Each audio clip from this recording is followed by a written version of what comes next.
Hello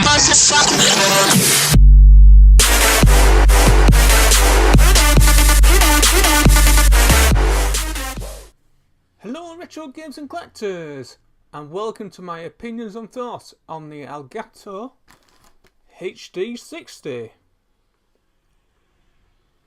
Now I'm just first thing I'm going to talk about a little about, first I'll talk about a bit about the Elgato HD60, and then once I talk about that, I will then talk about my experience with the card, and then third and final, I'll talk about alternative cards for those of you who are on like a really tight budget or whatever, or you just want a really cheap card, game capture device.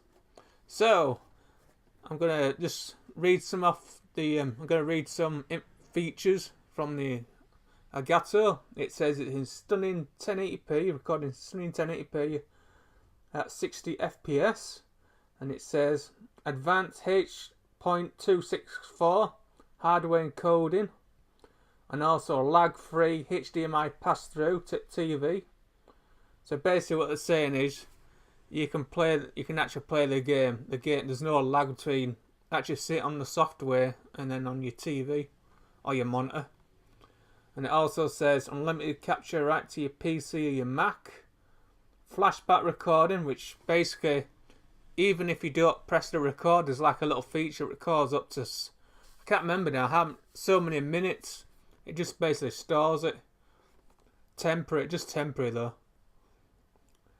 But if you just add like a brilliant match and you want to go back, you can just, even though you press record, you can easily go back and then press the record button and then save it from that, which is quite handy. And it's also got built-in live streaming to Twitch and YouTube. I haven't done that yet. I haven't tested that feature yet.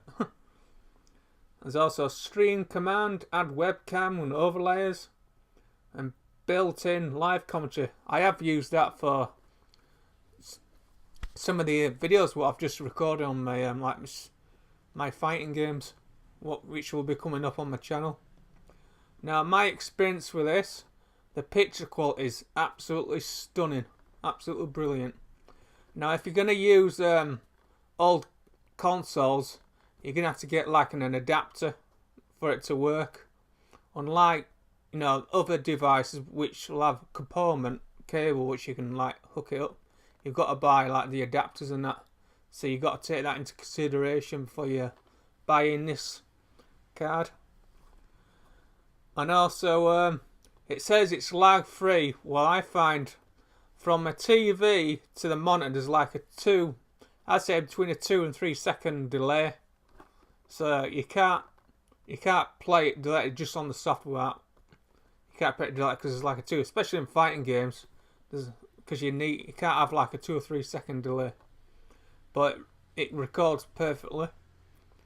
And I've also tested the built-in live commentary, because I've tested it with my snowball microphone, and it's perfectly, and it all sounds excellent. And in the software you just set up where you want to save your gameplay videos, just like most software.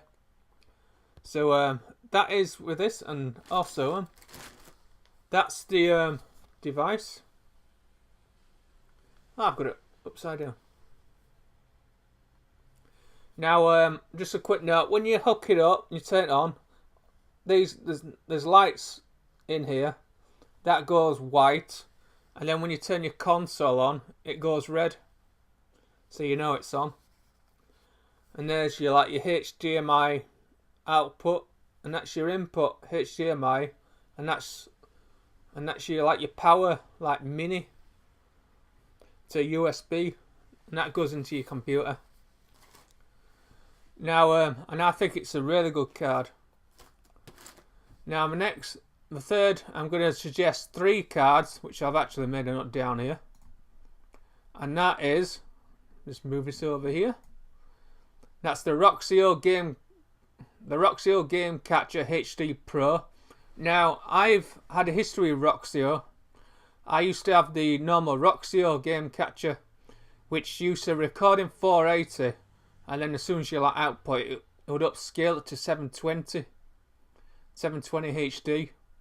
I found it very reliable, quite cheap, plasticky, which you would expect. Not like the Elgato. Well, you know, it's proper. There's a bit of weight to it, you know. You can tell it's built very well. And but I think it's a really good card, and it has components, so you can hook up your soft modded Xboxes, and it has HDMI inputs and all that. And there's many good reviews about it, so you can easily check on YouTube and that regarding about it. And I think it's about 60 odd quid for it. And also I recommend the old Elgato, because I know you can pick them up for at 65 at CX, well, online I should say. I have seen them in the wild. They're worth grabbing, especially if it works. Unlike the one I had at first, it didn't even work. And the next one, which I have seen at CX in Leeds, and it was £45 boxed. I don't know if it had all the leads, I don't know. And that's the AV Media Live Gamer Portable. Now that is really cheap. I know it records in 1080p just like the Roxio Game Capture HD Pro. And I know it records at 30 frames a second, not 60. I think Elgato's the only one who does 60 frames a second with the game capture devices. I know there's an internal which you put inside your PC. But also, a quick note, both the Roxio Game Capture HD Pro and the AV Media Live Game Portable, you can't use that with Mac software, but you can. I know with Mac you can easily add Windows 10 or something and get them to work.